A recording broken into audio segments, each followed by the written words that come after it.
What's up, NFL fans? Go down in the comment section right now and comment your favorite team. I'm really excited to be able to do this because Tom has absolutely no idea that I'm doing this, and he's going to be live for our 2023 NFL free agency coverage. So if we get 200 comments on this video, he has to gritty. He's looking at me now, and he just found out. So let's get it going.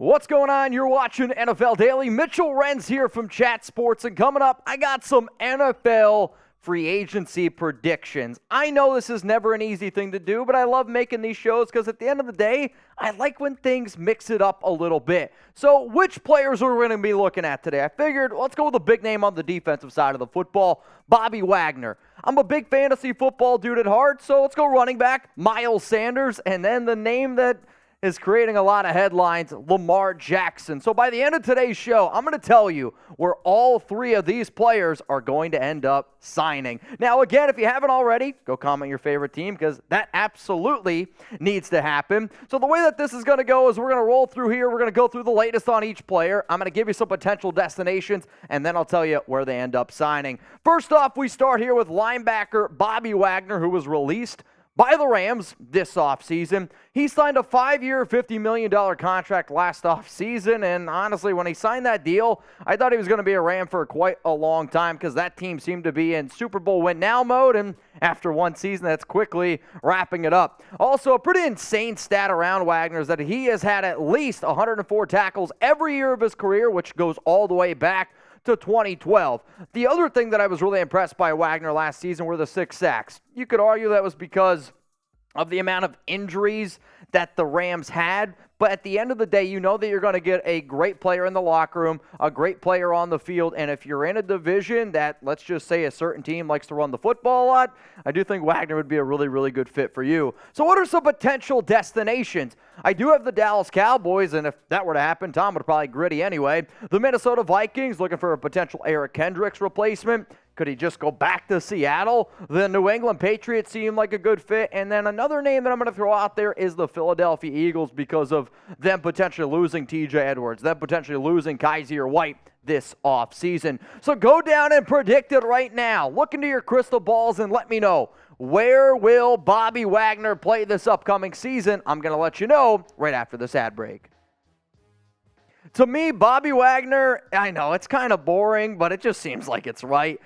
I just think he ends up going back to Seattle. It's where he played his first 10 seasons, and I really, truly believe that this team, this organization, they want to be able to compete in the NFC West. Wagner is needed to stop that 49ers run game because you know they're going to want to continue to run the rock there. The Rams, they stink. Arizona, no Kyler Murray. So to me, it is a two-way race on who wins that division, and there's not many divisions out there that are like that. And, well, I mean, Seattle and 49ers, they battle it out, it seems like, every single year anyway. So when I think about Wagner and what he's going to be able to potentially bring to any defense, why not go back to a team where you know that you're a good fit? Why not go to a team that you know that you can round out your career there? I mean, obviously, he would be a team captain. The fan base loves him, and you can ride out into the sunset. I don't know. I like the idea of Wagner going back there. The other thing that I was really impressed by from last season was how much better he was in coverage.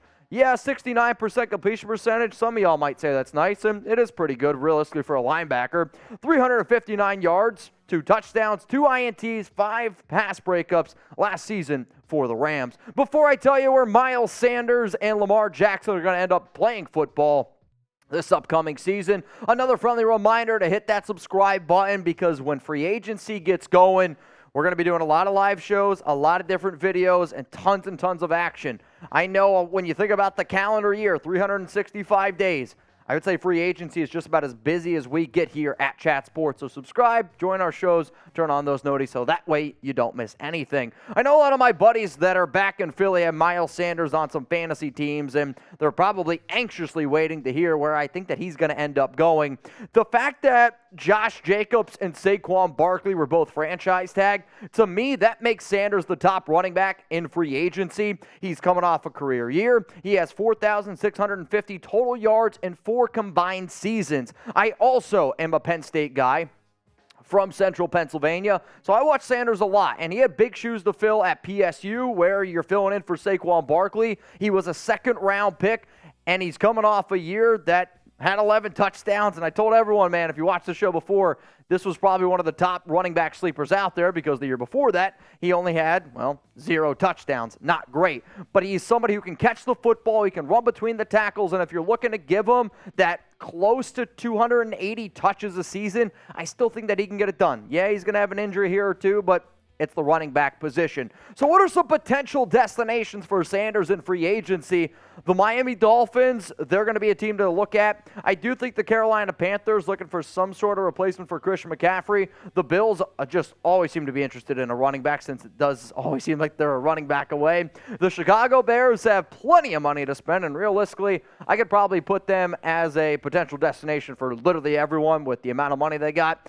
And then I'm also going to throw out maybe a little bit of a dark horse team here, the Cincinnati Bengals. We'll see what happens with Joe Mixon, but that's a team that also will definitely be needing a running back this offseason. So where do y'all think Sanders is going to end up playing football? A lot of different destinations, a lot of different scenarios. Let me know what you guys are thinking down in the comments right now. Also, not only do we cover free agency, but if you're looking for some more NFL draft coverage, we just launched a channel here at Chat Sports, which you guys can actually see down in the comments, and it's also the link down there below, youtube.com/chatnfl. If you don't think that free agency can impact the draft, you are crazy. If you want more interviews from some of the top prospects out there, some guys like Will Levis, Tyree Wilson, the top running back in this year's class, Bijan Robinson. Heck, there's a mock draft that Tom just put out. Tons of interviews, tons of extra draft content. All I say is this, go check it out. I think you would enjoy it. So where is Miles Sanders going to be playing football?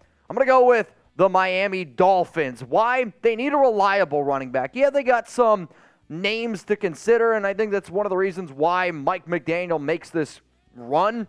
We could talk about Tua all we want, and Tua, there's a lot of concerns there. But when the Dolphins hired McDaniel, they wanted to go with a run-first offense. And to me, now you finally have a true number one back. The running backs right now in Miami, they're talented, and I don't think many people dispute that, but a lot of injuries. So to me, you go out, you get the top running back, you take a little bit of pressure off Tua Tagovailoa, and if you want to be able to compete in the AFC, especially in the AFC East, you need to get competitive, and Sanders would really help out Miami in doing that. The final player that we're going to talk about here, it's Lamar Jackson, and this is a little bit different than what I've done in the past with my free agency predictions videos because, well, Lamar's franchise tag, but the Baltimore Ravens gave him the non-exclusive tag, and in terms of how rare is that for a quarterback who has won an MVP, well, only Steve Young and Peyton Manning are the only other NFL MVPs that have been given the non-exclusive tag. So it is pretty surprising.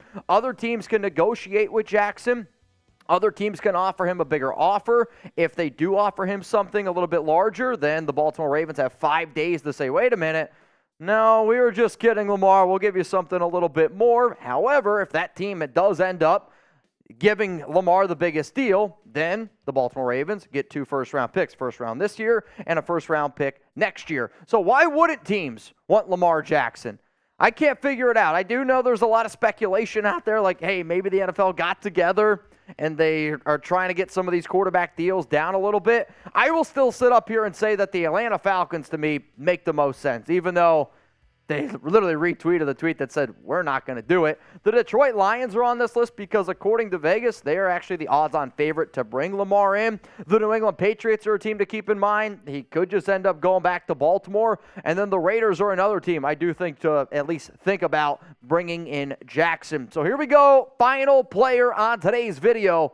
Where's he going? Is he just going to stay in Baltimore? Is there going to be another team that makes him the highest paid quarterback in the NFL? And that's ultimately what I think he wants. I think he's looking for 5 years, a little over $230 million, fully guaranteed. If I'm Jackson, I'm like, wait a minute, that's what Deshaun Watson got.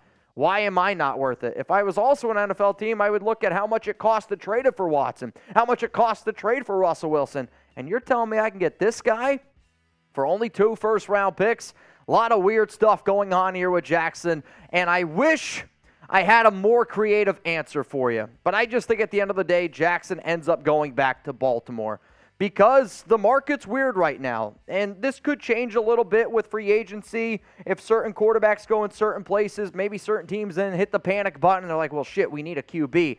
I do think, though, the Ravens end up getting a deal done. I do not think that Jackson ends up playing on the franchise tag. And realistically, that gives them until, I believe it's July 15th, July 17th. Both of those dates are popping up into my mind for them to get a deal done before Jackson could actually hold out and not play on the tag. The reason why, to me, the deal gets done, I do think it's where Lamar wants to be, and I do think Baltimore would be stupid to let him go. Has he battled injuries the last 2 seasons? Yes. But I also think that the Ravens need to look themselves in the mirror and say, when we've had Lamar, we've been one of the best teams in the NFL. 46-19, I believe, is the win-loss record. When we haven't, we've been very mediocre, if not, well, less than mediocre. So here we go. We're going to wrap up today's show. My free agency predictions are Bobby Wagner back to Seattle, Miles Sanders going to the Miami Dolphins, Lamar Jackson staying home in Baltimore.